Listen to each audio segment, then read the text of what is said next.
Olá, para você que está assistindo esse vídeo. Este vídeo é uma introdução à nossa casa de Padilha. Essa egrégora maravilhosa dessa grande rainha. Eu sou Maria de Oxum e a primeira regra desta casa é o Ubuntu. Somos o que somos porque todos somos nós e todos somos filhos de Maria Padilha. Sejam muito bem-vindos! Olá, hoje vamos falar de ponto cantado. Olha que interessante. Os pontos cantados muitas vezes trazem histórias que aconteceram realmente nas passagens dos grandes Exus e Pombogiras na Terra. Não só eles, como todas as linhas. Contam a história de que viveram, do fato ocorrido, as lutas, conquistas e tudo mais que passaram ali para alcançar um meio de evolução. Isso é importante que a gente lembre que o ponto cantado não é uma coisa que você ouve no bar, não é uma coisa que você vai fazer um churrasquinho, vamos ali curtir e ouvir um ponto cantado, porque há de se ter, assim, um respeito muito grande por esse momento. Veja só, um ponto é a passagem no espírito da entidade que vem a conectar-se com o médium em terra, um momento de gira, de consulta. Então veja como é forte a importância desta música, desse som que é tocado ali. Como a música acompanha as batidas do coração, então imaginem a vibração que se vem através de um ponto. Então é importante mesmo que você dedique isso ao seu momento de oração, ao seu momento de incorporação e não fora disso, para que possa estar usufruindo aí como uma música de ambiente, por exemplo, para uma grande festa, algo nesse sentido. Uma festa que não seja religiosa, entende? E hoje nós vamos contar uma história da Padilha do Cabaré, da nossa rainha, que ela era muito observada, porque grandes negociações aconteciam dentro dos cabarés. Assim como tinham as negociações dentro das óperas, dos tranca-ruas, as mulheres naquela época, desde muito tempo, vêm conquistando, assim, numa luta árdua e diária, direitos a todos. Então, um dos lugares onde se havia muitos encontros, muitos acordos, trocas e negociações, era o cabaré. Então, a rainha era muito observada. Tinha acordos de todos os lados para que pudesse se manter o cabaré aberto. Veja como uma mulher tocando um cabaré naquela época. Então, até que se consiga ser uma pessoa de respeito dentro da sociedade, isso é uma conquista de todos os dias. Ela lutou muito, como diz, para chegar à mesa e poder se sentar no bar. Porque isso, uma mulher sentar-se a um balcão, naquela época era impossível. Veja, as mulheres eram caladas, as mulheres eram agredidas por direito imposto dentro da lei do casamento. Não podia se divorciar, o divórcio chegou exatamente a ser reconhecido e dado o direito do pedido somente em 1932. Imagina vocês, as mulheres então, elas não tinham o direito, mesmo que por tentativa de assassinato, ameaçadas assim de homicídio, de sair daquela situação do casamento. Uma loucura, né? Não só isso, como transitar nas ruas livremente, o direito do primeiro emprego.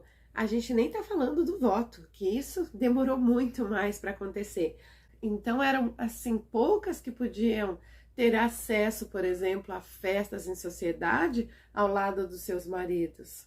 Mesmo em cargos importantes, não eram todas as festas que as mulheres podiam participar. A comunicação através do jornal, aonde se falava de uma mulher, era sempre para acusá-la e defender a posição masculina. Então elas lutaram muito para que a gente pudesse estar aqui hoje. Um dos refúgios que eram encontrados nessas épocas era o cabaré, porque cabaré passou a negociar em todas as áreas, em ter informações sobre tudo, que aquilo que não se recorria somente dentro da lei ali que era exposto, mas cabaré sempre tinha um acordo aqui, outro acolá, para que pudesse defender também as mulheres, para que pudessem estar protegidas ali dentro daquele ambiente. Então, Através disso, o cabaré também ganhou inimigos. Com certeza, muitos inimigos pelo caminho. Certa feita, ela foi viajar justamente a buscar uma negociação muito grande. E observada como sempre, apesar de ser muito cuidadosa, saía somente na madrugada para que as pessoas não soubessem o seu destino, porque ela estava sendo ameaçada já tinha algum tempo.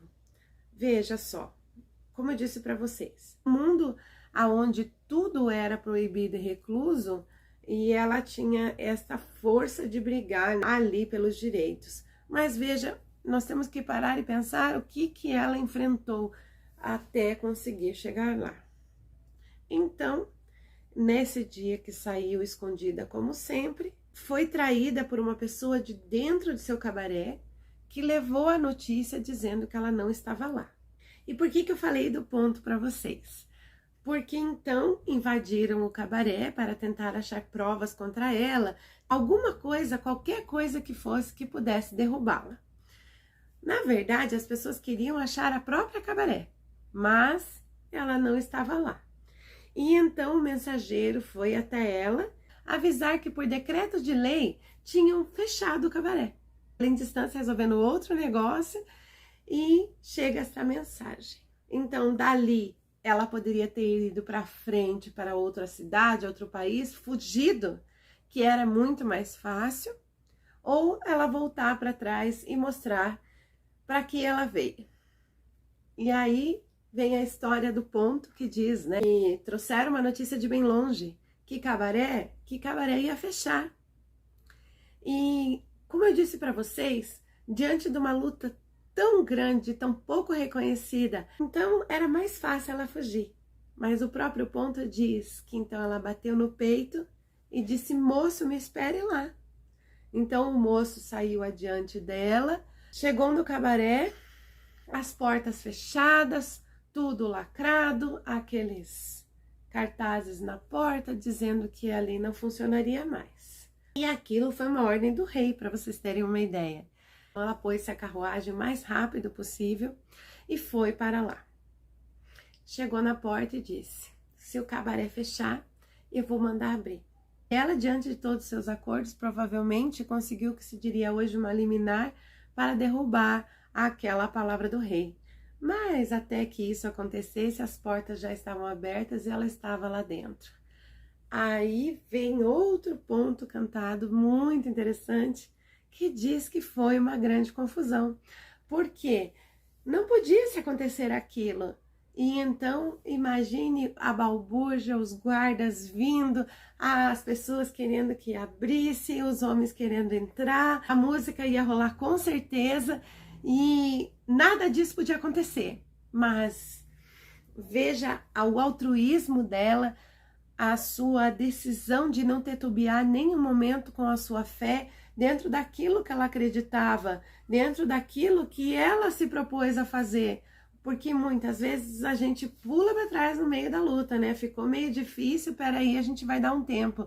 E não funciona assim. Ela devia ter poucos por ela, só as que ela ajudava, mas dentro da lei, alguns que deviam favores, mas assim, de acordo mesmo, quase ninguém. Mas ela não duvidou em momento nenhum e se pôs no meio do salão. Então o ponto diz: foi uma grande confusão, porque encontraram a pombogira incorporada no salão. Ou seja, no momento que ela viu que aquilo não ia acontecer, que ela não ia conseguir manter aquilo aberto, lá estava Maria Padilha em pelo. Então diziam: que moça é essa? Quem ela é? E quem já sabia dizia: ela é Maria Padilha, é rainha do cabaré. Imagina só o furdunço. E ela sempre fala que é uma grande confusão mesmo. O ponto segue dizendo que foi uma gritaria, foi um grande bafafá, um acontecimento mesmo. E ela disse: eu sou rainha aqui, eu vou ficar. Eu já cumpri o meu trabalho, já cumpri minha missão e agora eu sou do cabaré e daqui eu não saio não. Ou seja, o que ela se propôs a fazer, ela veio, Deus sabe de que forma e a que preço, abriu aquela porta na marra, se colocou lá dentro e ergueu a sua mãozinha direita e clamou o quê? A força que ela tinha naquele momento, que era a única coisa que era mais seguro, que era a sua fé em Maria Padilha. E Padilha prontamente a respondeu, incorporou-se a Pombogira no salão, aquela loucura, e ela disse, agora eu sou do cabaré e daqui não saio não. E os cabarés estão abertos até hoje. É a profissão mais antiga que se tem, desde que nós nos entendemos por gente. É interessante que devemos anular o momento que se para pensar o de dúvida e simplesmente olhar no que está diante de nós, que é Maria Padilha. Eu espero que vocês tenham gostado do vídeo. Um axé de Casa de Padilha.